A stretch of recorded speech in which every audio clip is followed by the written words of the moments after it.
I'm using Miss Jackie Ina's beautiful silk headband that I bought because I feel like it makes me look a little bit better. Welcome back to, oh no, did it not load? Unto momento.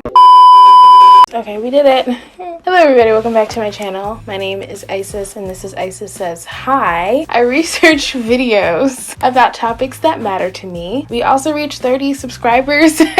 I feel like I know all 30 of you that are watching these videos, but I just want to thank you for watching them. Of course, if you like this video or any other videos that I post, feel free to please subscribe and turn on post notifications, but I just really want to thank all 30 of you for your support. I didn't think that when I decided to talk about the fact that I was making these videos that my friends would be so supportive in it, so I really thank you all for being so supportive and great about it. I also learned that it was essentially the year anniversary from when I left a church that I was going to. I was sitting there in church and in my brain I said, this place is really kind of great as a church, but I know that if I were to maybe have a child, I would want my child to grow up in an environment where they feel free to express themselves in any which way.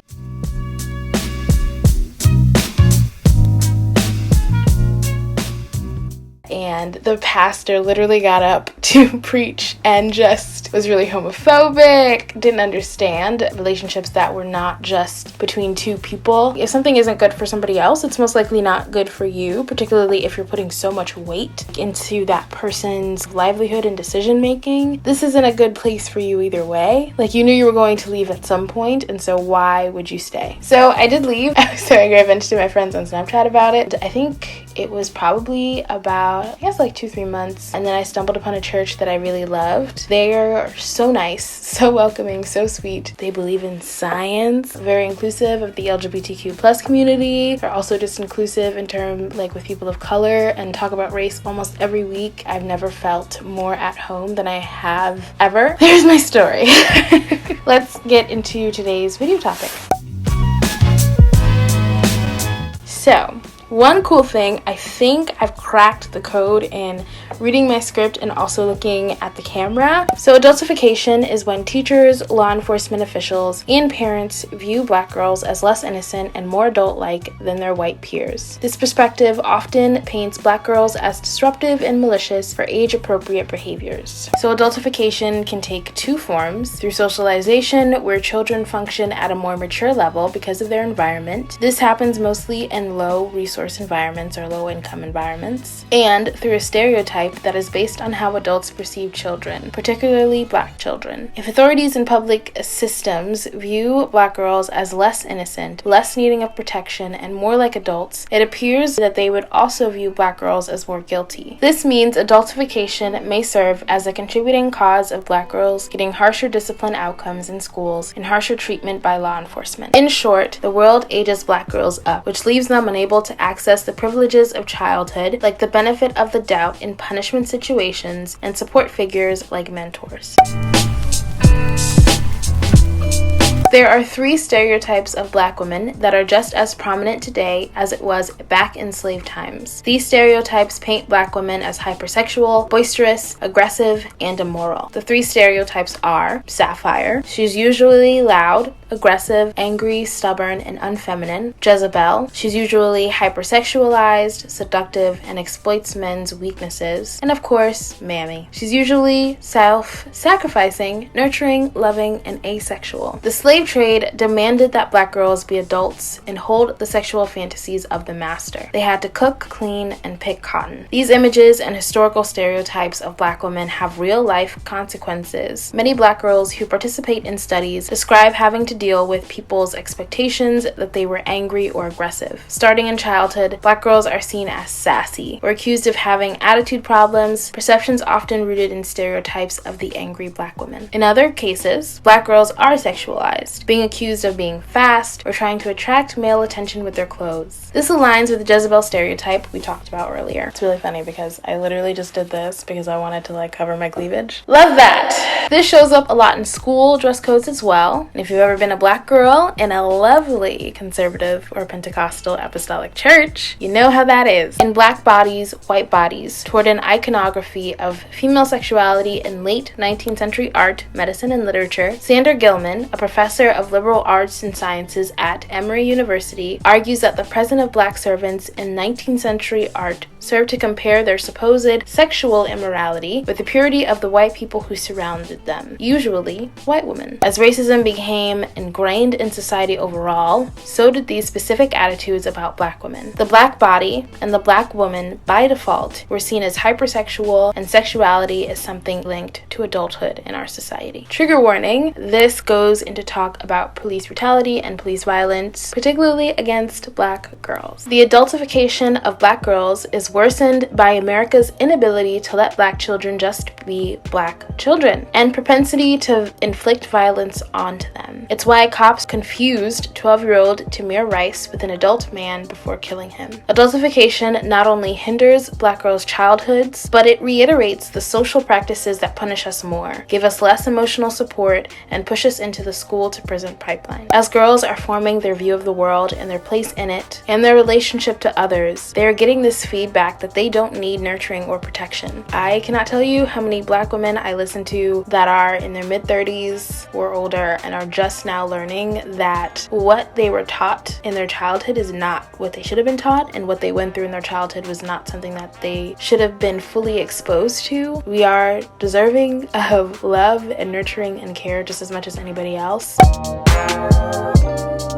Jamelia Blake headed a study, the first study that looked at black girls and the erasure of their childhood, and then the second study was done with Jamelia Blake and Rebecca Epstein. That just kind of focused on interviews and focus groups. So the first study, which is Jamelia Blake's study, is called Girlhood Interrupted: The Erasure of Black Girls' Childhood. In her study, she wanted to see if adults gave black girls qualities that are akin to them being more like adults and less innocent than white girls. They surveyed 325 adults who are called participants usually in studies, from different racial and ethnic backgrounds and education levels across the United States. And studies are essentially just experiments. They all completed a questionnaire that had 9 questions, was geared towards a person's view of black girls versus white girls. I believe they were also split up into like the age ranges, which is really important when we talk about the results a little bit later. They answered on a 5-point scale, 1 being not at all to 5 meaning a great deal. The results showed that across all age ranges, participants viewed black girls as more adult than white girls. Participants assumed black girls needed less protection and nurturing than white girls, and that black girls knew more about adult topics like sex than their white peers. These opinions appeared most when we're looking at the ages of 5 to 9 and 10 to 14. This means that as early as 5 years old,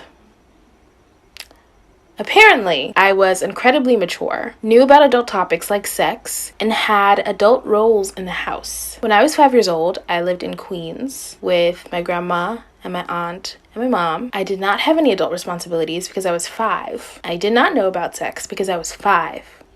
So, no. The second study interviewed black women and girls. Their experiences confirmed the earlier study, meaning that most black girls do go through adultification. They pointed out a lot of different kind of factors or things that contributed to their experience growing up. Some of those were, of course, the negative stereotypes of black women, as well as poverty as well. And I mean racism and sexism. I mean, it's not just non-black people treating black girls like trash, it's also black men. Participants also agreed that adultification bias is associated with punitive treatment. One participant talked about a traffic stop in which a police officer did not believe her when she told him she was 15 years old and handcuffed and fingerprinted her because he insisted that she was too old not to carry identification. There's also a study called Black Girls Matter, pushed out, overpoliced, and unprotected, and that was published in 2015. I believe Kimberly Crenshaw led that charge for that study, and if you don't know who she is, she was the one who introduced introduced the idea of intersectionality, meaning that we all have different identities and those identities connect or intersect in a way that can contribute to our privilege or our oppression. So being a Black woman is an oppression, but being a cis heterosexual woman also is a privilege. And it can go into so many different ways. As public concern mounts for the needs of men and boys of color through initiatives like the White House's My Brother's Keeper, we must challenge the assumption that the lives of girls and women who are left out of the national conversation are not also at risk. The study cites several examples of excessive disciplinary actions against young Black girls, including the controversial 2014 case of a 12-year-old in Georgia who faced expulsion and criminal charges for writing the word "hi" on a locker room wall. A white female classmate who also did this same thing faced a much less severe punishment. The National Women's Law in a 2018 report wrote that Black girls are more likely to be penalized for wearing the same things as other girls, and their bodies are often sexualized by teachers and school authority figures, who then punish them for small or non-existent clothing infractions. Federal civil rights data has found that Black girls are 5 to 6 times more likely to be suspended from their schools than white girls. Black girls are a small percentage of the national student population, but account for more than 40% of girls with multiple out-of-school suspensions. In every state in the country, Black girls are more likely to be suspended or referred to the juvenile justice system than their white peers. In some areas, like Washington, D.C., the number of girls being pushed into the juvenile justice system is actually increasing, even as efforts to help Black boys leads to declines in their arrests. Black girls are punished more frequently, even when they're under 6 years old. Only 20% of female preschoolers were Black, but Black girls made up 54% of preschool children with 1 or more suspensions.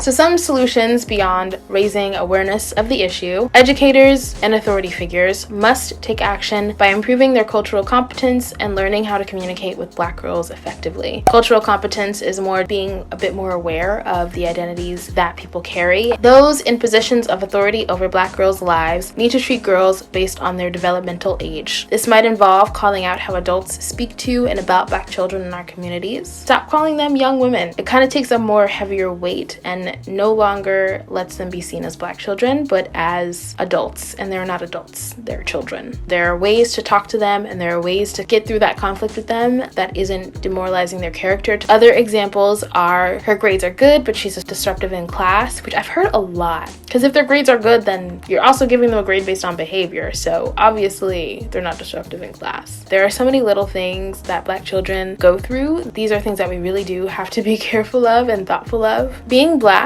there's the talk surrounding police brutality and white privilege, or race and identity in this world. It's suggested to make sure that these conversations are age appropriate. So a 6-year-old might not be ready for an in-depth conversation on how race and sexism make school harder for her, but she can understand the concept that there are people who treat girls differently than boys, or treat people unfairly based on how they look. When your child asks why, it's okay to say that you don't know and to reassure her that all people deserve to be treated with love, kindness, and respect.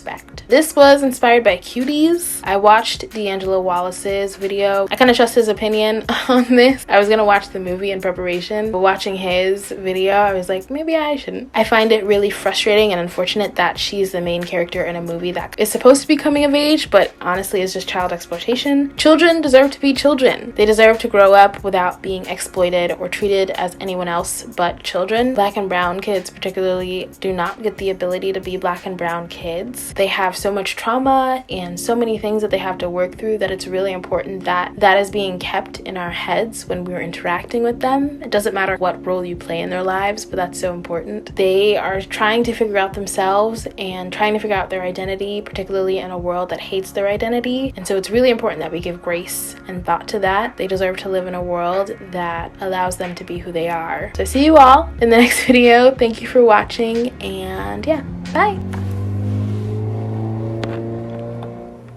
I'm thankful that the motor happened after the fact. Bye.